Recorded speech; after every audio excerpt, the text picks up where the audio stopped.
Welcome to the Boomer Woman's Podcast. I'm your host, Agnes Knowles. Where do I start to explain today's show? My guest today is one bright fellow in several areas of life. Today, we discuss estate planning, end of life, how to be prepared, and how to live smart. But Adam is also funny. He gets all his points across, all the while keeping it light. And he's not above dropping a few bombshells on me, but I'm up for it. If you're listening at home, grab Adam's website link from the notes now and check out all the resources he has, so many of them free, as he mentions them. I'm not sure I've ever had a guest give away so much vital information. As I close the episode, I mention a glitch. I would normally have edited that out.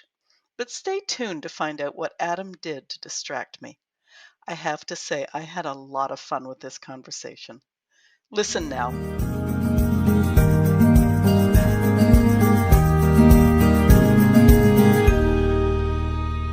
The one thing in life that we know to be true is that we all have an expiry date.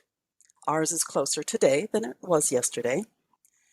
Chances are you've accumulated stuff over the years, stuff that actually has value. Maybe a home, maybe some retirement savings, maybe a few investments, maybe a family, spouse, children, grandchildren, and maybe by the time you reach your expiry date, you aren't as compos mentis as you are today. So have you made legal arrangements for all your stuff, including the people? Do those people know what your stuff is, where your stuff is, who is going to deal with all of your stuff? I'm saying this a little clumsily, but you get my point. If you have people around close enough to be included in your stuff, they will be distraught enough with your passing without being handed a job that looks like a ball of yarn after the cats are finished with it. My guest today took over his mom's affairs after his dad died.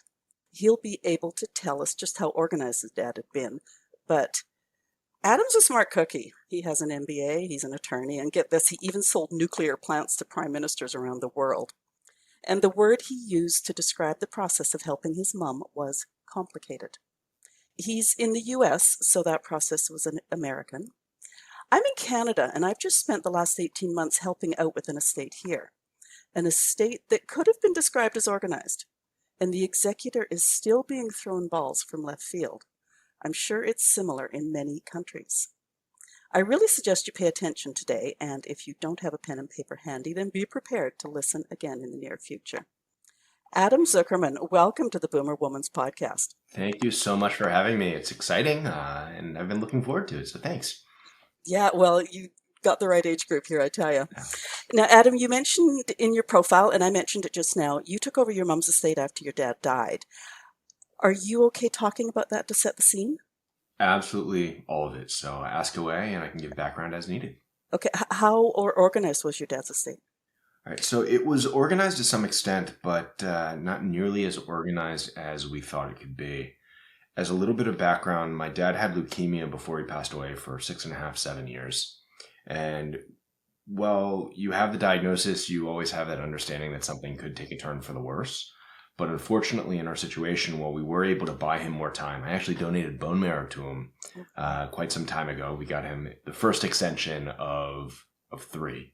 So he had leukemia, put him into remission after the bone marrow transplant. It came back again. They put him into remission. And the third time, he was actually at my house, and we were doing some woodworking in the basement. And he walked up some stairs, and he said, "Adam, I'm tired."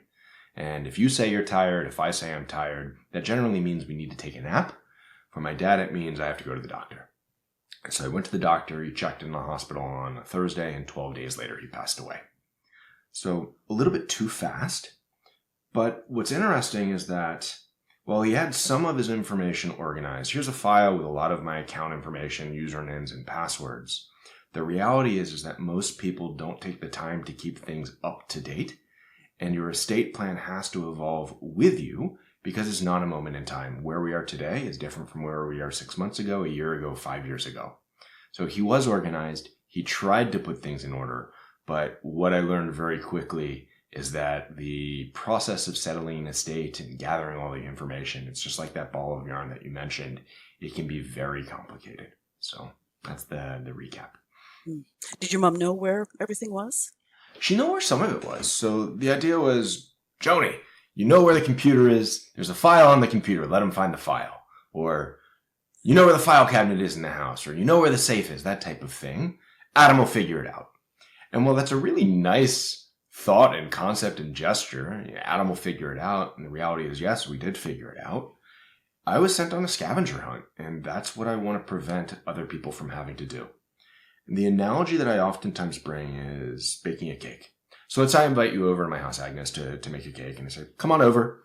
And I do a little bit of prep. I know how many people are coming for dinner that we need the cake for.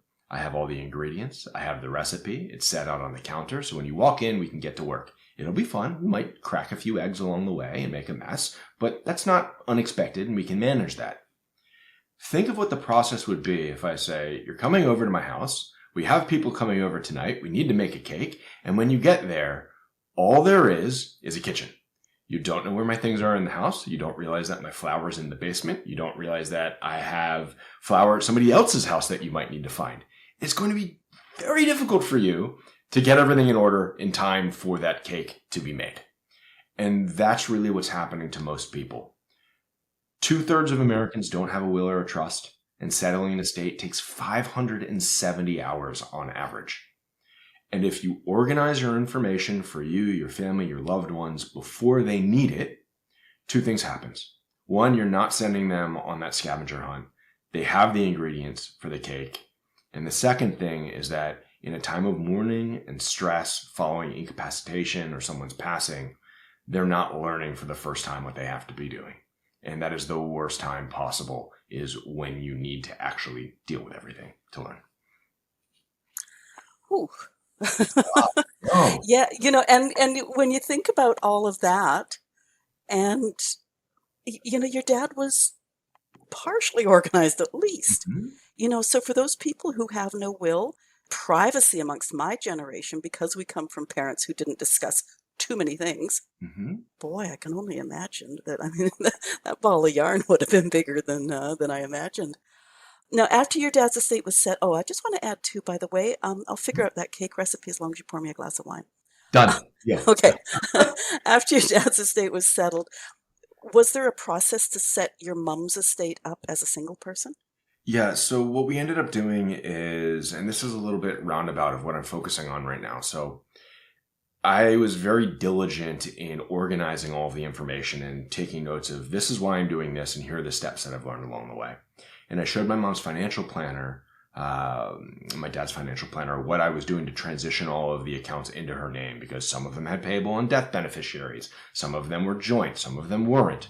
And at the end of the conversation, she said it was the most comprehensive transition she's ever seen, and that I had to give it away to other people. So on the one hand, I thought, it's a really nice thing. You're just trying to be nice and polite. On the other hand, well, I am kind of organized. So I showed some other friends and some different people that I knew, different age groups as well, from 65 and older all the way down to millennial and sandwich generation. And overwhelmingly, the response was, this is really neat. Please put it online.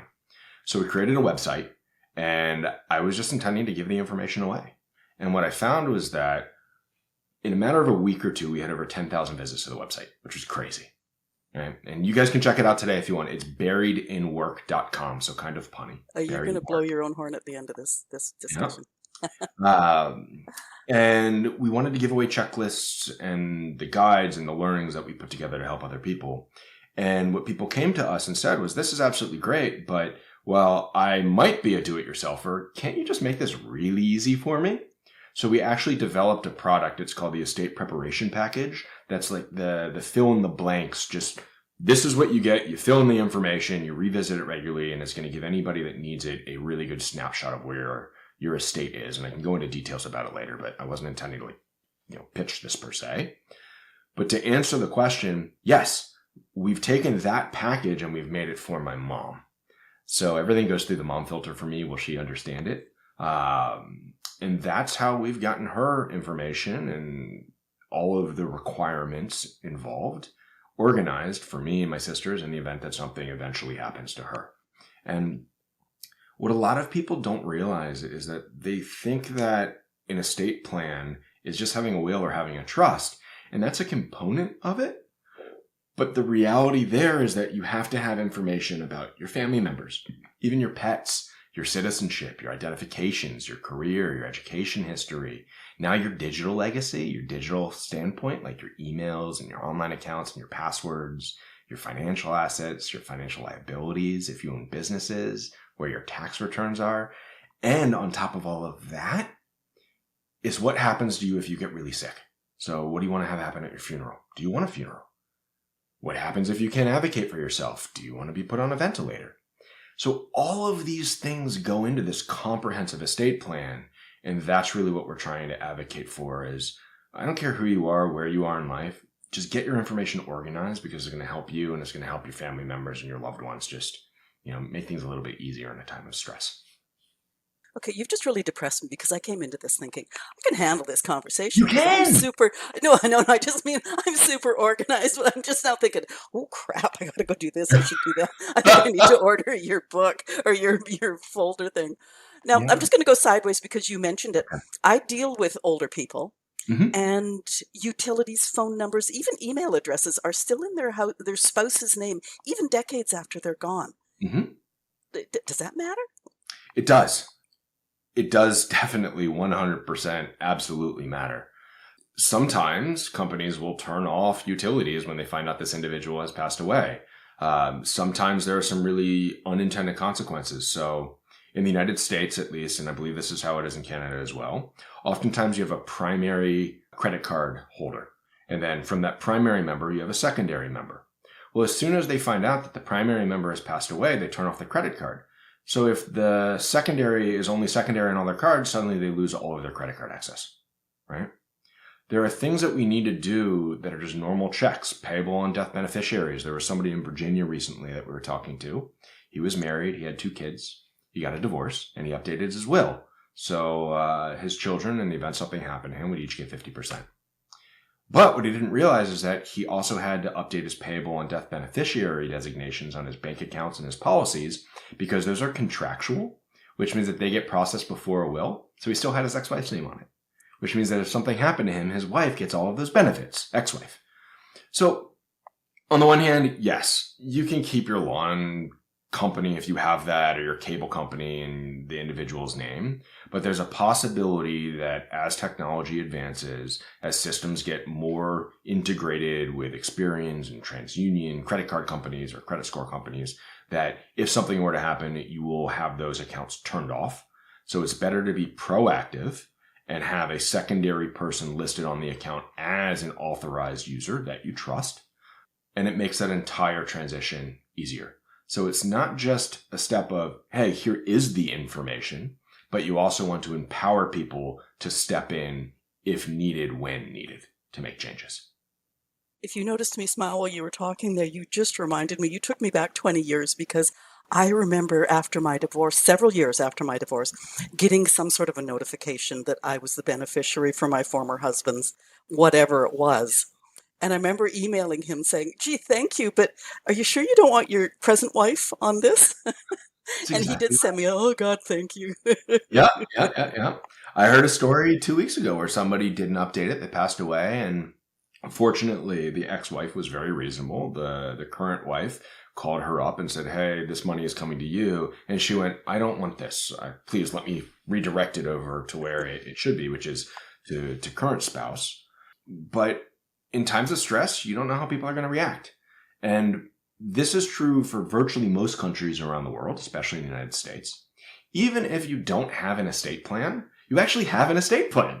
And what that means is that your estate is just going to follow the local laws and regulations of where you live. It's called intestate in the United States. So if you pass away and you don't have a will, there is a law that says this is who your assets go to down the list, and this is how it's processed. So if you don't want the government to decide who gets your stuff and how it's processed, take the time, get a will, make a trust if that's what makes sense, and just get things organized for yourself. Okay. Yeah, I would have kept the money and given it to the kids. I mean, Yeah. Agnes is going on vacation. no, I don't want it. I wouldn't want it either, but I'd give it to our kids. So Yeah. now I did see something, and I think you've mentioned it, but while we're sideways in utilities and all those sort of things, Mm-hmm. I use a password manager, Mm-hmm. and I have a note with both my computer password and my password manager master password. Mhm. Does that save a few headaches for the people who follow up? Absolutely. In our state preparation package, we have sheets for usernames, passwords, and we say if you reach this level, you should be using a password manager. If you have this many accounts, you should be using a password manager. We actually recommend that people use one password, and if you want, come to the website. We can get you a discount with the service. And there's really neat features in it that if you pass away, you can designate someone that will be able to log in and get your information. And that's exactly right, is that we want to be able to share information as easily as possible when needed without putting a target on your back to let people hack in. But utilize platforms like a password manager. It makes everybody's life easier. And quite frankly, you should be using a password manager regardless, because nobody can keep track of all the passwords across all their devices. Well, and as I mentioned, I deal with elderly people, and Mm-hmm. it's like there's either scraps of paper with various passwords that are no longer even in effect. I just went through this. Trust me, it was like, Yeah. okay, you've forgotten what your password is, and it's a fairly simple one. Oh, and by the way, this one password that you've used everywhere? Mm-hmm. No. Now, Mm-hmm. you did mention your, I'm sorry, what's it called? A file? We have the estate preparation package, so that's Okay, the one. package. Yeah, the package. Does it have the specific documents that you need to fill out, or is that just a page in the Okay. package? Good question. Think of it this way. We don't want to make your will. We don't want to make your trust. We don't want to create advanced directives for you. We have some templates on the website that you can look at for do-it-yourselfers, but this is a information repository. So it has copies of your documents and helps you identify steps to take to make things more organized for everyone. Oh, I didn't think that I needed a guardianship documentation for my non-dependent minor in the event something happens to me. So we have the sheets to organize everything, but we won't actually create your documentation for you. On the other hand, we have other things like games. So I was in the hospital with my dad. This story actually gets me kind of choked up. It's kind of funny in some ways. It was me, my sisters, my mom, my dad was in the room, and we were just telling stories. Like, Dad, tell us one more story about when you were a kid. Tell us one more story about Grandpa. And I realized that a lot of people, especially in times of stress, they don't know what to talk about. So this is 126 prompts of those one more story things. So it's a card game online. And then we went, wait a minute, people also need to know about where's the will? Like physically, where's the will? Do you have a will? What do you want to have happen to you if you get sick? So we came up with a card game called Nothing Left Unsaid. And that's easy prompts to help you go through. So depending on where you are in your life journey, there's a lot of stuff that we want to provide just to make this process easier on you and your family. So step 1, it's get organized. Step 2, tell 3 people that you love and trust what you're working on, because if you do work and they don't know about it, then it's as if you didn't do any work. And then step 3 is start organizing your information and figuring out what that correct pathway is for you based on your situation. That's very timely that you brought that up. It was like literally last weekend that I had coffee with a person that was the family member of a person that I cared for until she died. Mm-hmm. The person's father now, the husband of the person who died, he's late 90s. And she says, I think he's afraid to die. Yeah. And, he's not well, but he won't let go. And what I did is I suggested, like, go in, and maybe he's afraid of being forgotten. So have him tell those stories. He tells the worst jokes in town. Mm-hmm. Write them down. Let him know that all of those things that are him will be carried through to the next generations, and maybe he will, go quietly into the good night.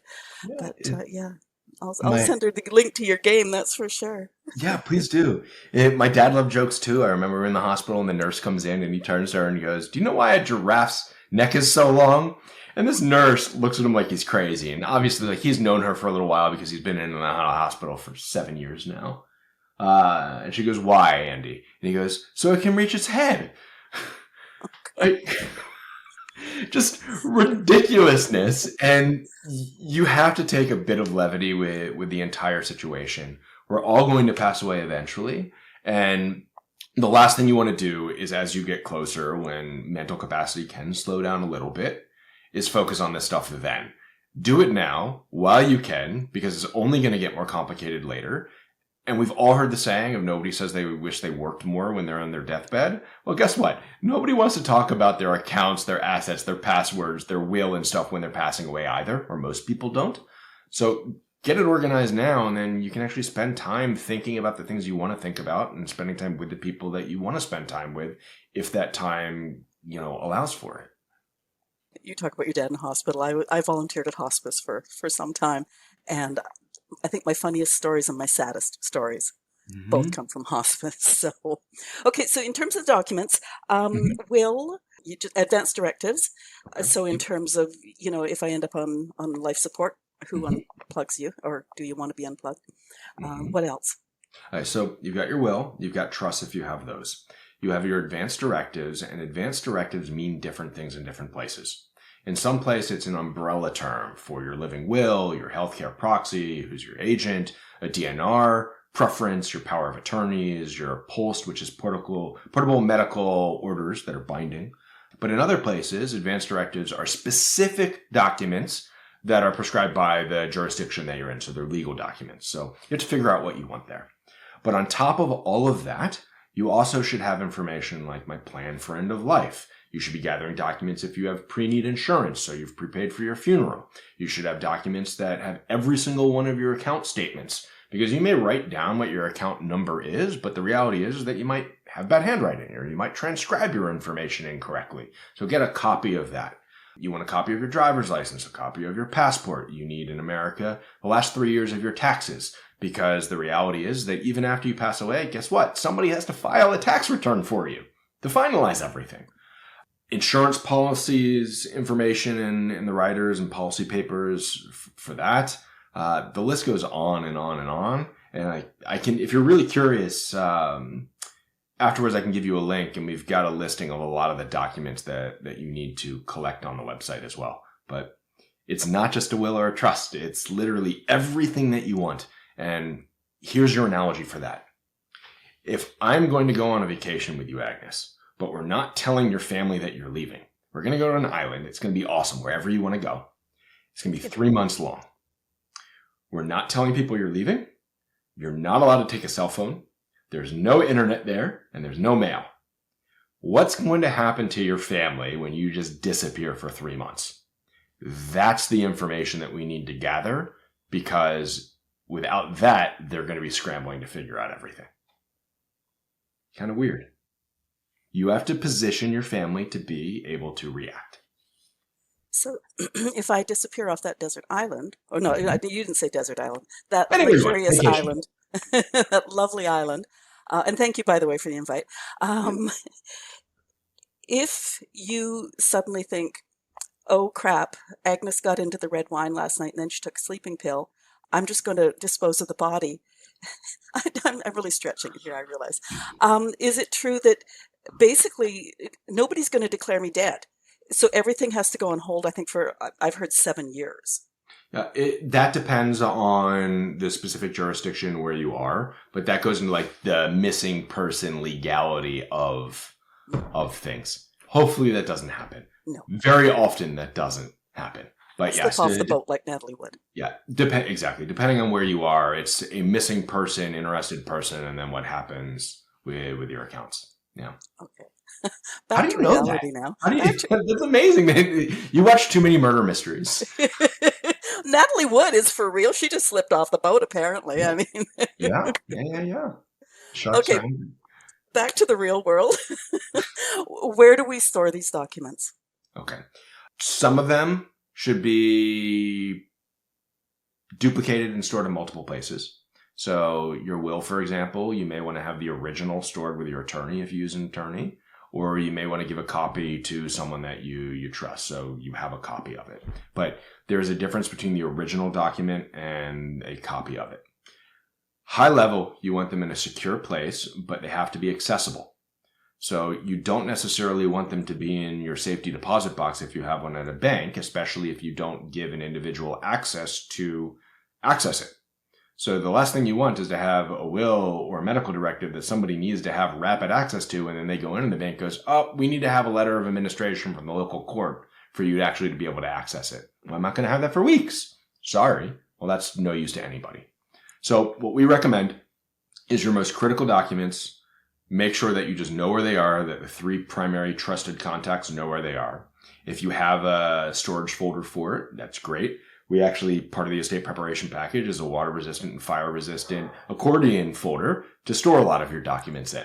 If your house burns down, it's going to burn down too, but it'll at least give you some time that you can grab it. But long story short, it needs to be safe, secure, off the ground in case there's a flood in your house, with people knowing where it is. Yeah.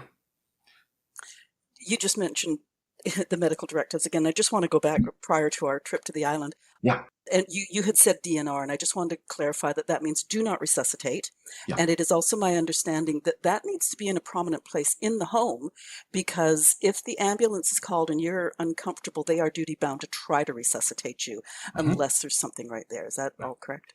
Yeah, so it depends where you are, and it's a unique situation. So if DNR can mean different things to 2 different people. There's the DNR wishes, effectively, that says, I do not want you to try and resuscitate me for this. But then there's also the medical order DNR that comes from a doctor. If this happens in the hospital, do not do this, right? Now, if EMS comes to your house and you're choking, they're not going to do a search of your house trying to see if you have any directives. They're going to do what they need to do to save you. It's almost like, hey, this is a nice to know, but our job is to save you absent information. We announced this last week. It's probably a few weeks ago when people are listening to the podcast based on when it's released. In case of emergency, fridge magnet. And that magnet is a dry erase board that you can say who needs to be contacted, what your medical conditions are, do you have advanced directives, things of that nature. And people just put that on the fridge. So high alert. Some people keep these documents in a glove compartment as well in case there's a car accident. But the reality is that EMS is likely not going through your glove compartment looking for something like this. So it's important to have. What is most important is the corollary. Is let's say you have something called a power of attorney. Okay. That gives somebody the ability to act on your behalf legally. There are financial power of attorney, so I can edit your bank accounts and pay for your bills.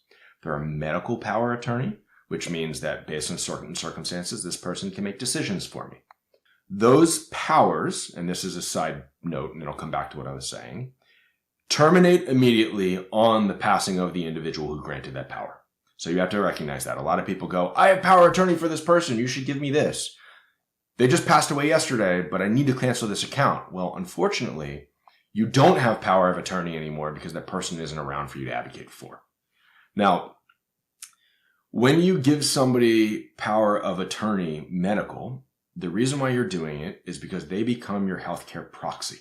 They're able to make decisions on your behalf. And what's more important than having the document that is written down saying, this is what I want to have happen, those are the guidelines, is you want to have a meeting of the minds and an understanding with that healthcare proxy that they are looking out for your best interest, what you would want, and not substituting their own will for what they think you would want. So in this example, we're married. Congratulations, Agnes. It's been a wonderful relationship. I come home, and unfortunately, you had a little bit too much wine, the sleeping pill maybe, you thought was an Ambien or you thought was an Advil. I call EMS because I'm just so excited to be married to you. I had a heart attack. Yeah, it's wonderful. It's wonderful. Don't tell my wife. She'll get upset. EMS comes over, and you can no longer advocate for yourself. I am really happy that they're there, and I want them to resuscitate you. I want them to resuscitate you. But your wishes are, you know what? Whenever is my time, for whatever reason, I don't want any of that. I don't want to go to a hospital. If it's my time, it's my time. You have to make sure that I actually adhere to and respect your wishes. And that's what's important. Because I'm not searching the house for this document. I'm not having EMS do it. We just have to have that understanding. So I'm going to save you, but I understand, like, it's time for you to go. Sorry. That's because I just won the lottery and you want my money. I did. I think I'm just going to get a tattoo on my chest. If this is a heart attack, just don't do anything. Yeah, leave me be. Exactly. Okay, joint accounts. Yeah. So joint accounts that are, okay, let's take your mom, for example. Mm-hmm. Your mom and dad had joint accounts. Your dad passes, everything moves into your mom's name. Is it a good idea to have, presuming, I mean, apparently you marry two women at once, but other than that, I'm sure with your mother you're trustworthy. Is it a good idea to have someone else then on the joint accounts to make all those transitions easier? Okay, so there are two ways that you can answer that. One, I do not necessarily recommend having a joint account with somebody because they are legally able to steal, and it's not even stealing, legally able to just drain that money from you, right?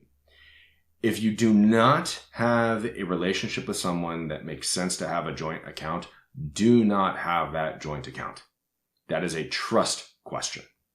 Instead, have a payable on death beneficiary designation, because that is the contractual relationship that we mentioned. So in the event that you pass away, when the certificate of death is presented, that automatically transfers to that individual. So you have that same effect of the transfer of the money without you having to worry about them, doing something unsavory with the account itself. There are other benefits in the United States of having that payable on death beneficiary. Specifically, your assets don't go through probate. And probate isn't necessarily a bad thing. It's just a step in a process that can take some time. But there are certain steps that you can take, like the payable on death beneficiaries for your accounts and policies, that just removes it from probate, from the process. Okay, so payable on death benefit. I just want to repeat that. I've never heard of it. Yeah. So, if you go to the website regarding your accounts, and I'm going to load it up real quick just so I can read it to people. Under the resources tab, we have a link for estate planning. And the second section under resources says ask 3 questions. And this is specifically geared towards accounts. So financial accounts, insurance policies, things of that nature. And we even have a form that you can download for free that if you fill this out for each of your accounts, it will make your life and everybody else's life much easier. So here are your 3 questions that you should ask. 1 is, what will happen to this account and or policy when I pass away? Right? So that's going to help you figure out what happens to the account, and it makes it so you and your family are well informed and prepared for what's going to happen in the process, for financial management, for beneficiary information, gives you peace of mind. So if I die, what happens? Well, right now you don't have a payable on death beneficiary. Nothing happens. It's going to have to go through the normal processes. Or this account will automatically go to this person because it's joint tenant or jointly owned or joint whatnot. Okay. So the first question, what happens to the account and policy when I pass away? Second question, who is authorized to access and communicate with the institution regarding this account or policy when I pass away? They may say, nobody. And you might go, well, wait a minute, I want my son, I want my daughter, I want my spouse to be able to talk to about it. And if they say, well, nobody can, you say, well, what's the process for me to get them authorized? So it's going to give you that education. And they may say, nope, unfortunately, with the type of account you have for whatever bank policy we have, account policy, nobody can talk to us, or here's who they have to go to and talk to. So that's the second question. And the third question, and this is really important, what benefits or entitlements will be available to my designated beneficiaries when I pass away? And the reason why is that you might not even notice that some credit cards or some bank accounts, just by having those policies themselves, you can get benefits from them. Maybe they help with a funeral. Maybe there's early prepayment on something. There's a lot of different benefits that can come into play. But by asking those 3 questions and writing down the answers, it'll shed light and information onto how those accounts will operate and get impacted, and then pay out eventually or process in the event something happens to you. Wow. This is great. I'm really learning a lot. This is really good. Yeah. Okay, financial plans. Mm-hmm. So there's retirement accounts, there's investments, all those sort of things. Now, I have a financial planner. She talks to me at least once a year and updates everything and makes sure nothing's changed. Is there anything else that, like, say the DIY, do-it-yourselfers, Yep, whatever, DIY. the DIYers out there, how often do you suggest they just go through and make sure that everything is current and all the accounts still exist? And Plan today for tomorrow and be flexible enough that you can update into the future. On the website, there's a free estate preparation 101 checklist. It'll go through all of the different steps and things that we say that you should be looking at. As you get older, you should be revisiting. If you have a life event, A marriage, a divorce, a child, a move, a new job, a retirement, a new car, a major asset class changes. Anytime that happens, you should be thinking about it.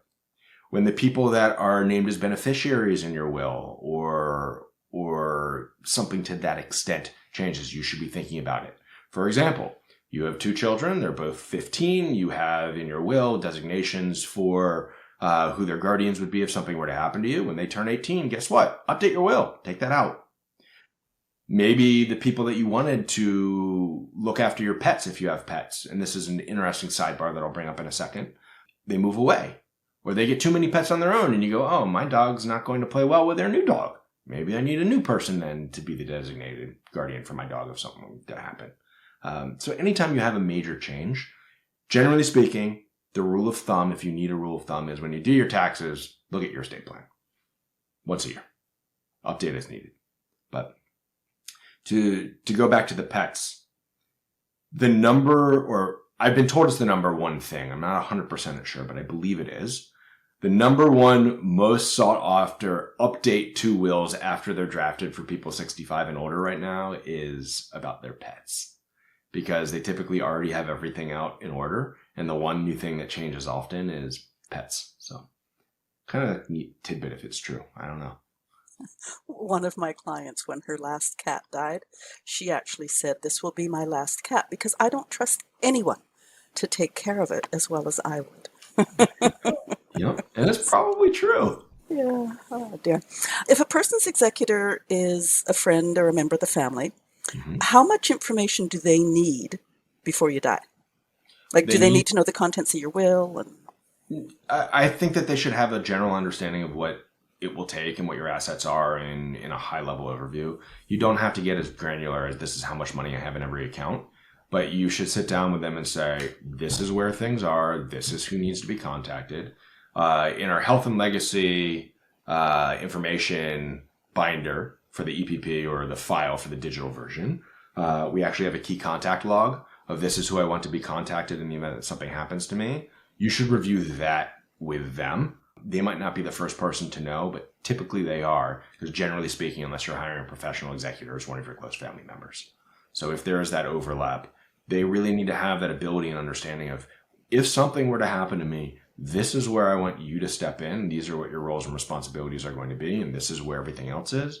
Because your job is to leave your heirs, and this is me speaking out of turn, but everybody listening, your job is to make it easier on everybody else, right? So if this executor is going to have this massive load of work that they're going to have to do, sit down, make sure that they understand it, but don't tell them too much because then they might go, this is too much work. I don't want to be your executor anymore. Okay, you have just perfectly segued me into my next question. I mentioned my new friend, the executor here.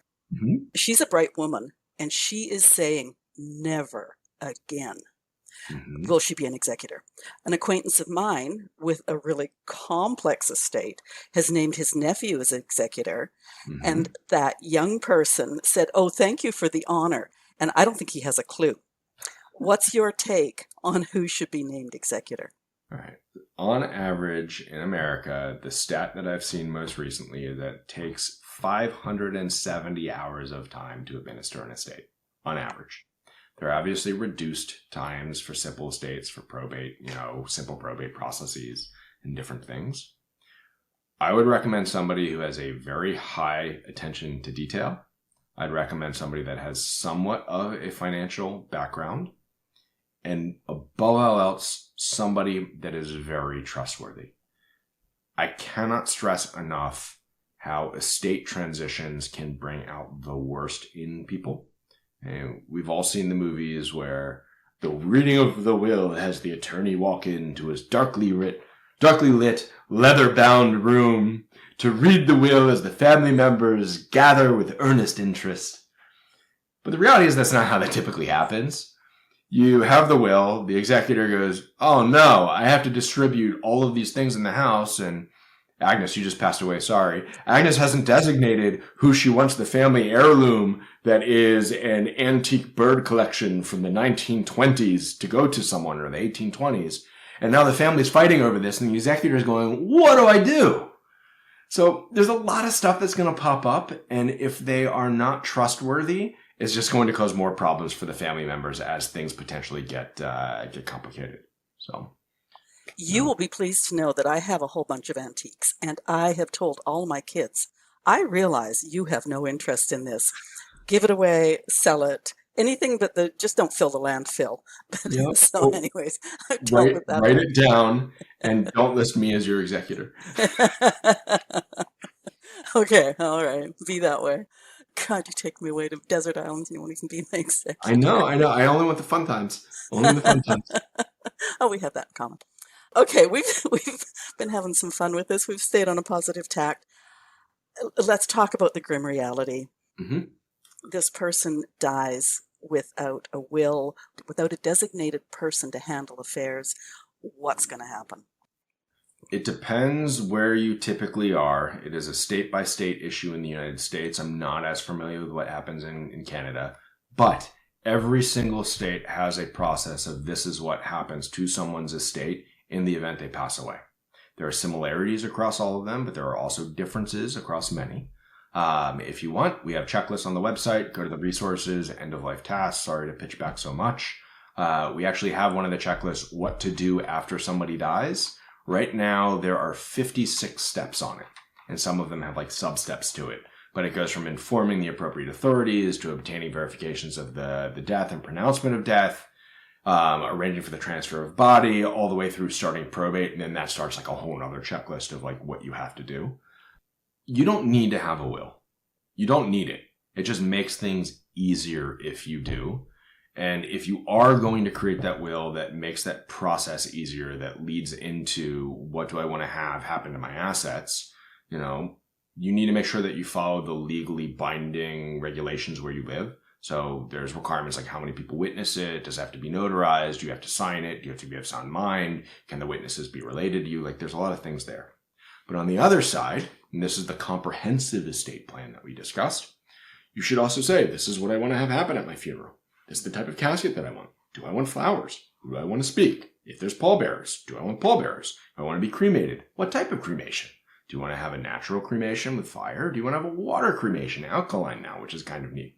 Do you want to be turned into a tree or shot into space? So there's all of these different things that go into this that people aren't thinking about. And a lot of people are like, oh no, I'm dealing with stuff about when I die. It's really sad. Oh, it's unfortunate, but you can have fun with it too, right?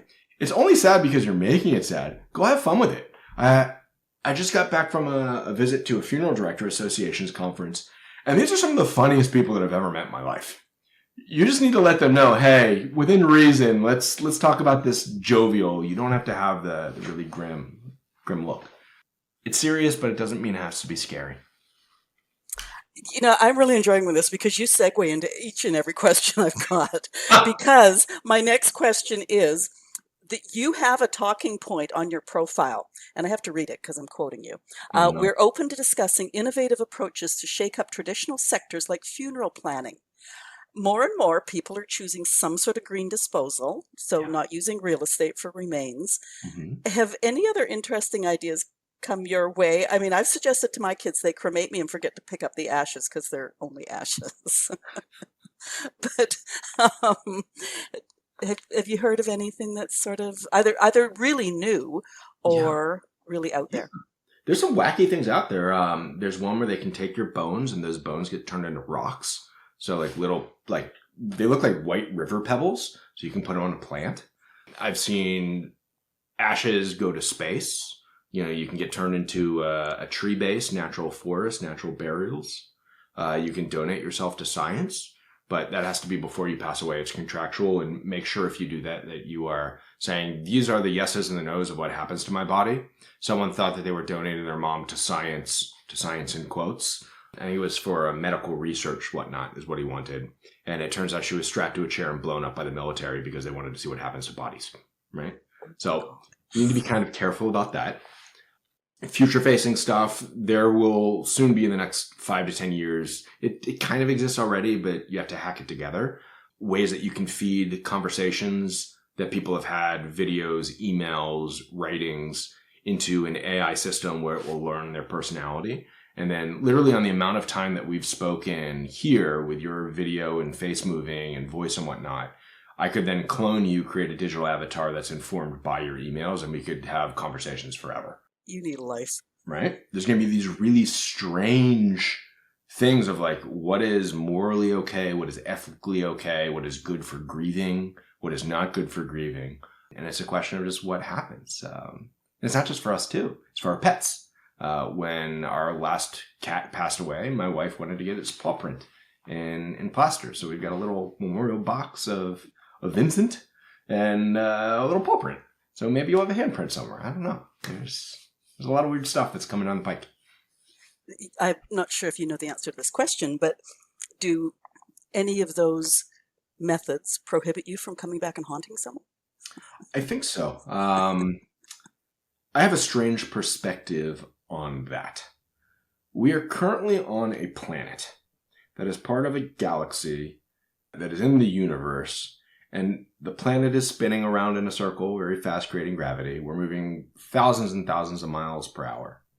At the same point in time, the Milky Way is moving, the galaxy is moving within the universe. And we're effectively saying then, and I know you say this in humor, that question, so I'll respond in humor, but with a serious approach, that ghosts and spirits are bound to gravity, right?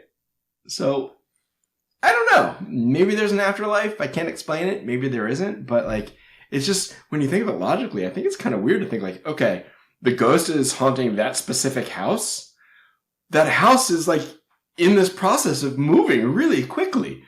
Where does spirituality come and play into that? So like, maybe there's an afterlife, answering in a strange way, but it's kind of unrealistic in some ways for me too.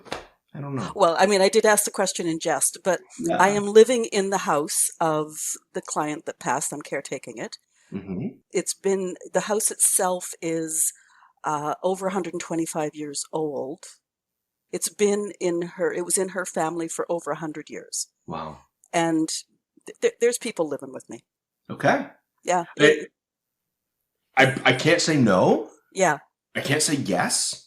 All I can say is I'm not sure, and I would love if somebody could figure out that harmony for me. There you go. Okay. If I ever find out, I'll let you know. I promise. Let them know. Like Beetlejuice, it's a great movie. Maybe it's real. Okay. What haven't we talked about that our mid-age listeners need to know or must do? Okay, mid-age listeners. Every single day in America, 10,000 people turn 65, which means that by the end of the decade, there will be twice as many people 65 and older than there is today. On average, women outlive their male counterparts in the United States by nearly 6 years. Okay, 5.8 years is the last stat that was published. Which means, and this is not true for every single household, but for many households with traditional values, in quotes, I know plenty of women who are far more, sound of mind with finances and economy and things than many of the men that I know. But in traditional houses of the older generation, men typically dealt with the finances. And when you take all of those stats together, it means that there's a very large percentage of the older generation that are women that are going to find themselves in a situation that is very uncomfortable for them. In a time of grieving, they're taking on accounts, finances, everything else. The younger generation, and as it relates back, oftentimes referred to as the sandwich generation, is rapidly finding ourselves taking care of our parents in that situation, as well as ourselves and our kids. So for them, what I would say is two things. One, if you are looking up the waterfall to your parents or someone who's older, put yourself in their shoes and help them get prepared now, because trust me, you probably already get questions and calls from your mom about fixing her iPhone and the cable box isn't working, things of that nature. Think of how bad it's going to be in 10 years from now if she calls you up and goes, I don't know how to pay this bill. What am I doing? After a time of stress. So get them organized as quickly as possible, because every day you do it is going to be easier for you for a variety of reasons.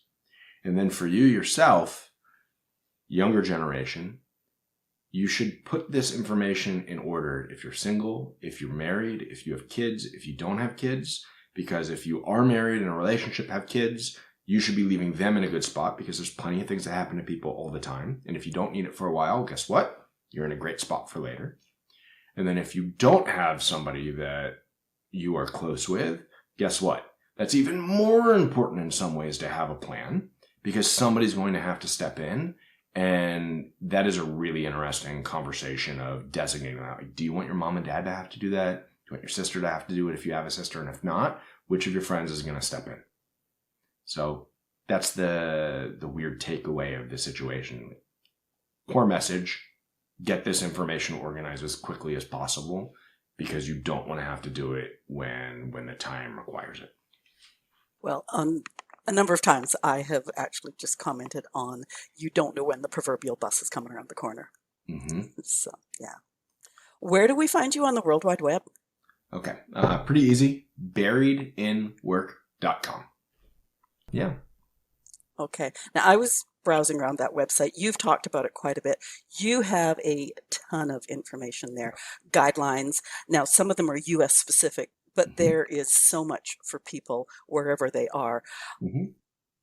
In my notes, I asked you to tell us about some of the important guides you have, but you've been doing that all the way through. So listeners, the link will be in the show notes. Just go check this out, because I can't believe how much information you do give away. Thank you. And it's not just me. There's a lot of people who've contributed. We're partnering with attorneys around the country, financial planners. Like, heck, in the estate preparation package, the section for pets, a veterinarian helped us draft it. The games that we talked about, we worked with 2 clinical social workers to make sure that the questions were good, appropriate, even like DEI appropriate. We're trying to create resources to make it easier on everybody. And while the legal requirements might change based on where you are, state, even country basis, gathering information about your accounts, that's the same no matter where you are. So you can still use the EPP if you want, the estate preparation package or our checklist. Maybe there's a field that says state instead of province. It's probably pretty flexible to figure out. So come. And by the way, if you need information that you don't see on the website, let me know. Maybe we'll make it for you. All right. So we've been away to a tropical island together. You've married me as your second wife. May I ask you a personal question before we close?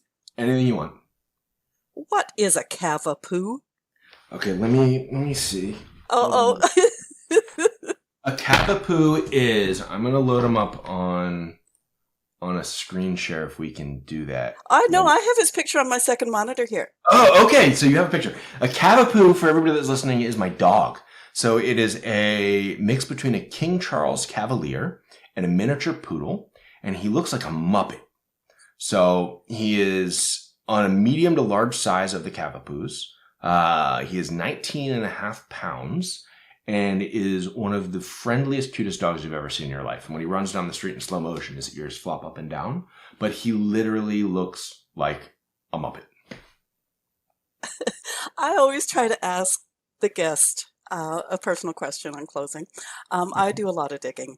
I gave up on you. I just went, okay, I'm going to ask you about any weird arrangements that may have made you raise your eyebrows. And then I'm looking at your team. Yeah. And I went, perfect. But what is a cavapoo? So that's great. Yeah, is it a he? It's a he. He's a he. Yeah, he's cute as anything. Yeah, so on the team site, we've got a few different people listed. It's funny, there's actually a lot of people that we can't have on the team page because they still have full-time jobs elsewhere. They want to contribute, but they're not allowed to be on it. But if you guys are interested in looking at a cavapoo in like a really fuzzy cloud-like background, that's actually not one of my favorite pictures of him. My wife really likes that one. Well, just email me one and I'll put it on your page on our website. I will send you a picture of him when he was a puppy. It's so cute. Yeah. Okay, that's great. I've already said that the website link is in the show notes, both in the show notes on the platforms and on your page at our website. Listeners, I know you had thoughts on today's show, even if it's only about our irreverence. Share them with us, even if you use the third person, not first person. Leave comments where you're listening, or if you're listening at boomwithabang.com, scroll to the bottom of the page. Something weird just happened. Leave comments where you're listening, or if you're listening at boomwithabang.com, scroll to the bottom of the page and talk to us there. Or, and we've just had the invitation, what question did I not ask Adam? What are you not finding on his website? Ask it in the comments and I'll get you an answer. Take a minute now and leave stars in a review. Think Apple, Spotify. They help us grow. And share this episode. I had a career in elder care. where everyone dies sooner or later, and family would still say, "Oh, don't talk about dying. You've got a long time yet." None of us are guaranteed tomorrow. You, your family, your friends, you all need to get educated and get your affairs in order, especially if you own anything of importance or have a child. And new feature before I close, the Boomer Woman's podcast is growing. You can buy me a coffee, and that's a pretty cheap option considering my taste in coffee.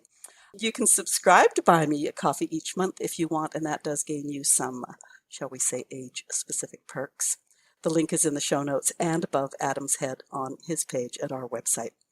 I'm also registered at Substack now. Following there is free. Adam Zuckerman, thank you for being my guest today and sharing so much information about estate planning and its importance.